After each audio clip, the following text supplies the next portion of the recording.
Hey, how y'all doing? Welcome back to Quick Conversations. This is Quick. Want to first start off by thanking everybody for liking and subscribing my last video, and I want to congratulate myself and all the subscribers. We finally hit 4,000 subscribers, so give yourself a round of applause for that. I think that's pretty dope. We just got one podcast up under our belt. I was grinding before I dropped the podcast, so that kind of helped the situation out a little bit. I was dropping content, but now we on track. Finna start dropping this podcast, this Quick Conversations, a little enlightenment. Finna be doing interviews and just different little conversations and content situations. But congratulations to our 4,000 subscribers. We hit 5,000. I think I'm gonna do something special and give away like probably 100 XRP or something to do with crypto. I'm gonna give away some crypto when we hit 5,000 subscribers. So yeah, I want to start off by that, saying thank you for all that support. We can move on to the next subject. I want to pick up where I started off on the first episode. I was talking about XRP. XRP, like I said, it was expected to hit $3, between $3 to $5 before the end of the month, which is still gonna do good. If you can see, I said it was gonna be $3 and it was $2.16. It's roughly around $2.28 right now. But the catalyst for the spike in price that we're expecting is the ETF announcement, in which we got the ETF announcement, and that's what kind of helped the price go up. But we didn't get the spot ETF. We got the futures ETF, and it's a difference in those two. The spot ETF is dealing with the real real XRP or the real crypto coin itself. The futures is just a predicted price, so it's not physically buying nothing. So it was still good news. It still helped rally the price. They fear mongering and doing a lot of stuff to keep the price down, but I'm an XRP maxi, so I'm always stack that XRP up. I'm just trying to spit a little enlightenment as far as those that don't know too much about crypto. Keep up with the news. The world news affects the crypto markets a lot, so got to keep up what's going on in the world. And like I said, we was basically banking on that ETF, the spot ETF. We got an ETF, but they kind of played us and gave us the futures and not the spot. So everything's gonna play out. So like I said, just keep collecting those coins. Ethereum, and that's up a little bit since our last show.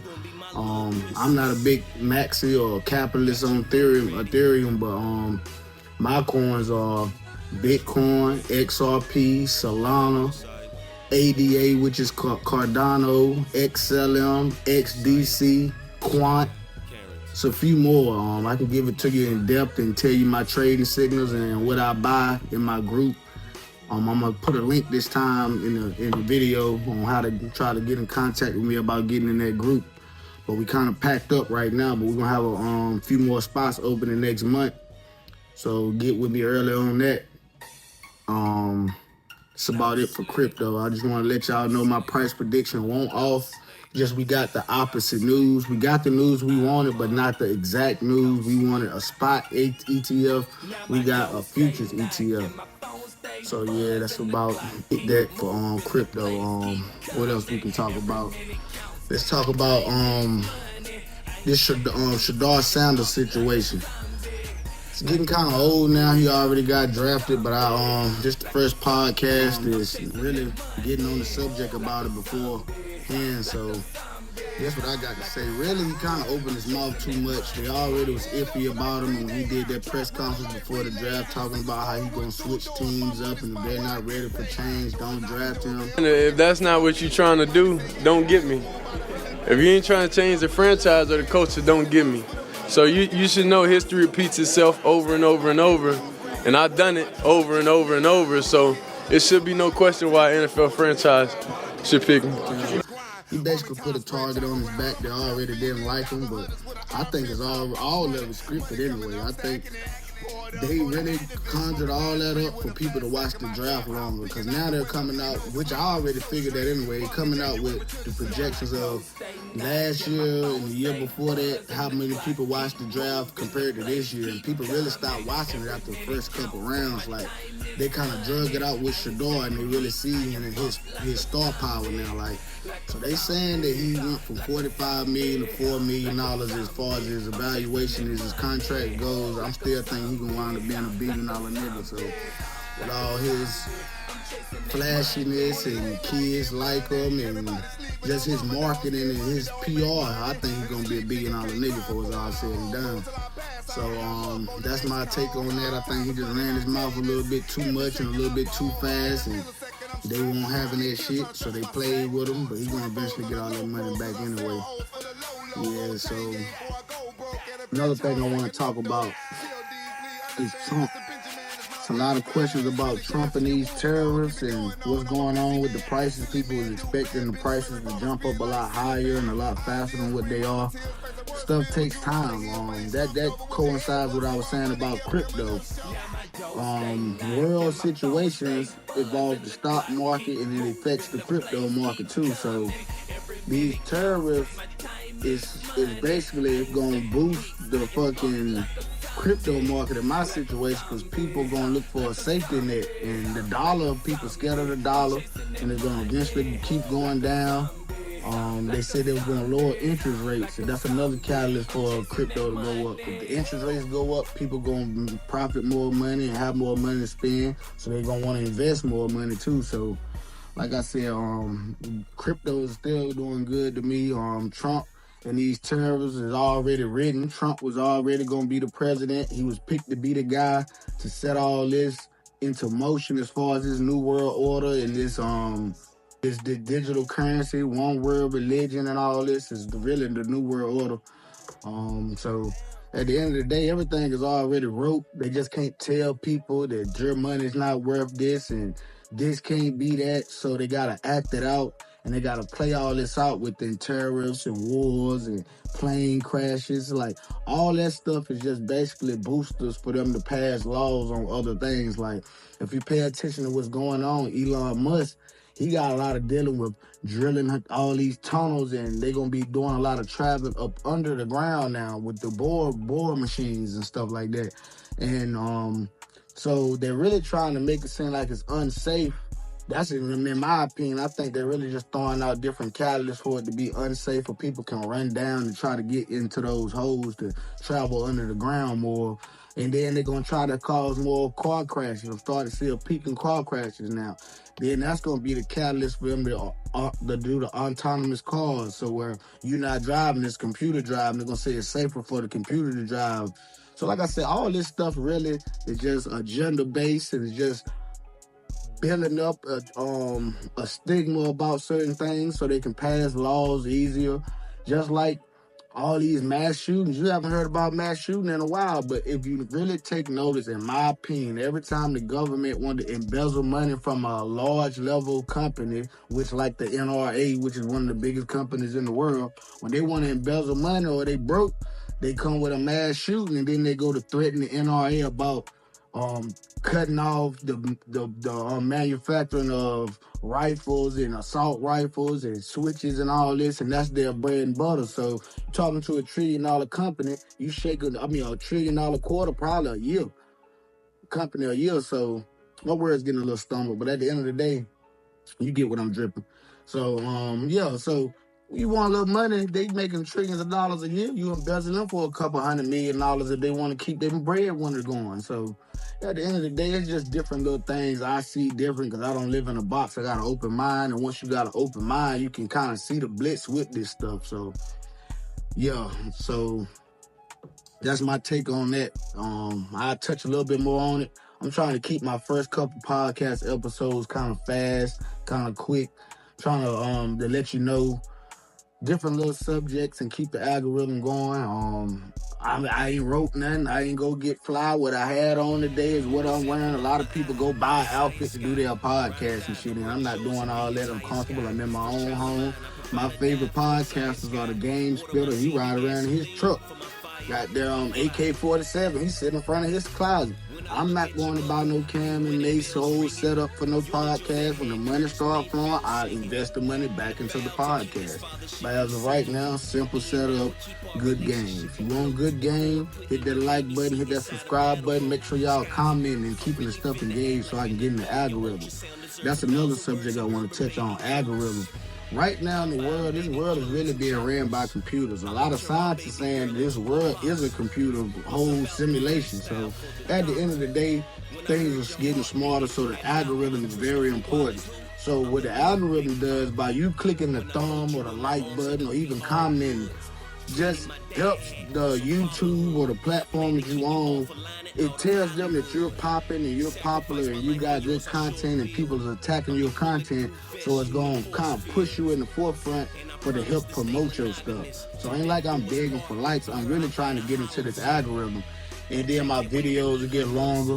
I need to start doing more quality videos as far as planning on what I'm going to talk about. But I just want to get back into the rhythm of talking to the camera. Ain't nobody in the house. So when you're talking to just the camera and your little setup, it get kind of awkward. I used to be that type of guy that can go on rants and talk to the camera, but I got to get back into that mode. Might need to start taking a few drinks on the podcast. I might take a little few joint tokes or something, help me get my mind right, help me, you know what I'm saying, figure out my next moves and what I'm gonna talk about. But I definitely got stuff wrote out in a format as far as how I'm gonna carry the next couple episodes. I just wanted to hop on and drop this episode because we hit 4,000 subscribers again. I appreciate all y'all for liking and subscribing. We definitely on the road to being a big podcast, I think. Like I said, even though I'm not putting too much effort into it right now, I'm just trying to get into the algorithms, get my face seen, get used to seeing the camera. But I'm telling you, once I start writing this stuff down and getting my content down packed, I'm going to be hitting you with game. Like I said, some of my top podcasters are B-Dale. B-Dale got a nice podcast set up. He just be in different rooms in his house with glowing lights. I got little LED lights and a speaker right. I can get it to glowing and shit. Who else I like? 19 Keys. He got more money to invest in because I'm thinking he made a lot of money in crypto and stuff like that. I don't even take my profits from crypto. I'm in it for the long run. I'm up good, but like I said, I want to see the numbers that I want to see. The price that I bought it at, I'll never be able to see those prices again. I don't need the money. I mean, so I'm gonna just keep stacking. That's what I encourage everybody to do. You can either be a trader or you can be an investor. I don't really do too much trading. I like to invest. I like to try to own something. So really crypto, I like, if you can see crypto, I'm talking about crypto a lot because a lot of people don't know about it and I was early into this space.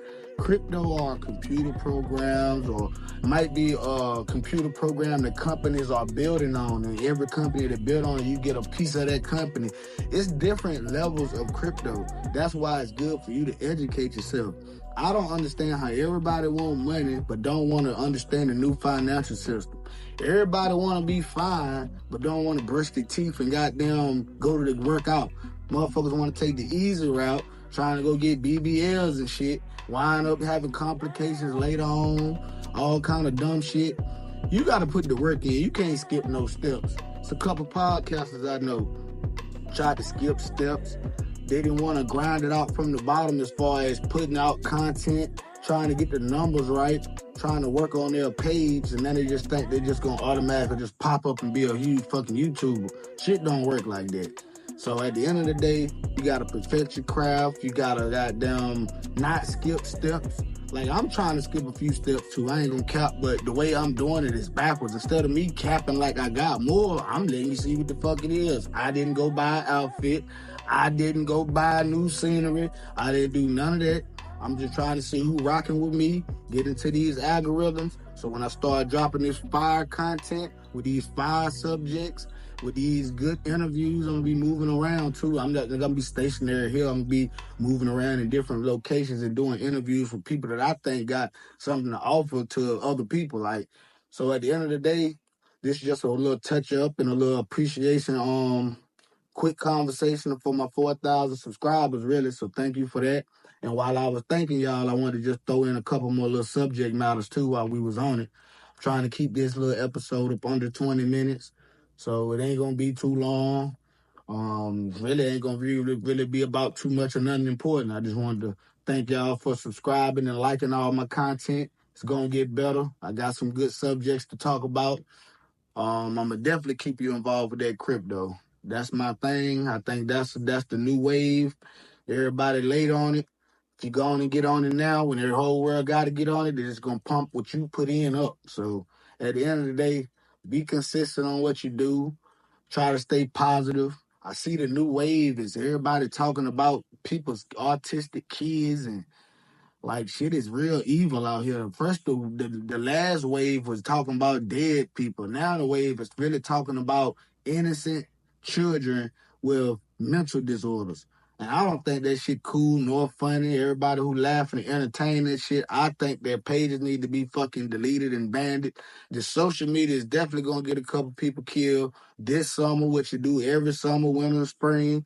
They need to start speeding up the lawsuits on the fucking social media because they can pick and choose who they want to monitor, and then the shit that's getting people killed, it ain't getting blocked or monitored. Once you start seeing people use a certain amount of words and languages, it should be bots and shit that's filtering that shit, catching it, shutting it down, blocking pages. But instead, the devil owns this shit. The devil owns social media. As you can see, the more ignorant you act, the more attention you get. The more stupid shit you put up, the more views you get. The more views you get, the more money you get. So now you got people selling their soul for views that they might or might not even get, risking their lives just for a couple of dollars that they might or might not get. So at the end of the day, it ain't all about the money. It's about how you manage the money. You get this money, fucking it up, trying to show people you got money. You risk your life to get the money. Then they cut the money off. Now you broke. Now people on your ass and you done did all this to get a couple fucking dollars. You got to pick and choose where you're going to be at. You can't be evil. You can't be too positive. You got to be balanced. That's the point of yin and the yang. I'm kind of glad my life started off on the dark side because now that I'm trying to do more positive, I feel better about everything. But I feel like I still got all that thugging shit in me. So if I gotta turn it on, it won't be nothing for me just to click that shit back on and eat a nigga face. Like, but I try to stay positive. I know what's going on in the world, and I know as far as auras and vibrations and just the language we use can hurt or help us. So I'm working on myself. I ain't perfect.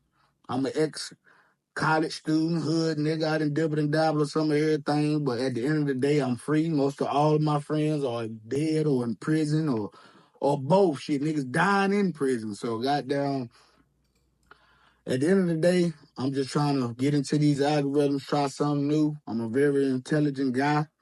I'm gonna start showing y'all that and with this new content I'm putting out. Basically, I'm just trying to get in these algorithms and tell y'all I appreciate y'all for my 4,000 subscribers. Y'all keep liking and subscribing. Make sure you comment. Just don't watch. Even if you think I'm an asshole, you wanna, anything you wanna say, put it in the thing. It'll help me out. Even the hate, you can goddamn pick on my hair. I ain't got my hair done. I'm out here thugging, starting my dreads. Say anything. Just engage. That'll help me out a lot. And appreciate it, man.